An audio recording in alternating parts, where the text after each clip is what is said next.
The Quest for the Lord by Sri Ramakrishna. At the doors of large granaries are placed traps containing fried rice, muri, to catch mice. The mice, attracted by the flavor of fried rice, forget the more solid pleasure of tasting rice inside the granary and fall into the trap. They are caught therein and killed.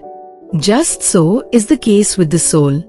It stands on the threshold of divine bliss, which is like millions of the highest worldly pleasures solidified into one.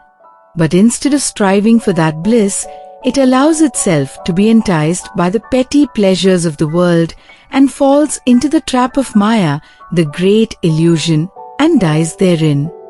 A Pandit, the Theosophists say that there are Mahatmas. They also say that there are different planes and spheres like astral plane, Devcanic plane, solar sphere, lunar sphere, etc. And that man is subtle body can go to all these places. They say many other such things. Well, sir, what is your opinion on Theosophy? The Master: Bhakti alone is supreme. Bhakti or devotion to God. Do they care for Bhakti? If they do, that is well. It is well if they have God realization for their aim and goal. But remember, to be engrossed in such trivial things as solar sphere, lunar sphere, astral sphere, etc. is not genuine search after God. One has to do sadhanas, spiritual practices, in order to get devotion to His lotus feet.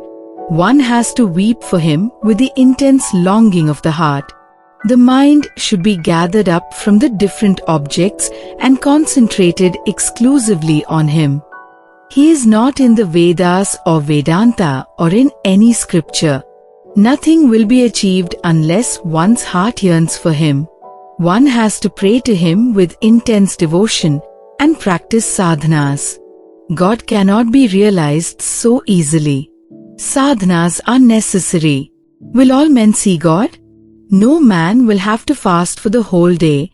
Some get their food at 9 a.m., some at noon, others at 2 p.m., and others again in the evening or at sunset. Similarly, one time or other, in this very life or after many more lives, all will and must see God. Little children play with dolls in the outer room just as they like, without any care or fear restraint. But as soon as their mother comes in, they throw aside their dolls and run to her crying, "Mama, Mama, you too, O man, are now playing in this material world, infatuated with the dolls of wealth, honor, fame, etc., and do not feel any fear or anxiety. If, however, you once see your Divine Mother, you will not afterwards find pleasure in all these. Throwing them all aside, you will run to her. There are pearls in the deep sea, but you must hazard all perils to get them. If you fail to get at them by a single dive, do not conclude that sea is without them. Dive again and again, and you are sure to be rewarded in the end. So also in the quest for the Lord, if your first attempt to see Him proves fruitless, do not lose heart. Persevere in the attempt, and you are sure to realize Him at last. Meditate upon the knowledge and the bliss eternal, and you will have bliss. The bliss is indeed eternal, only it is covered and obscured by ignorance. The less your attachment to the sense objects, the more will be your love for God.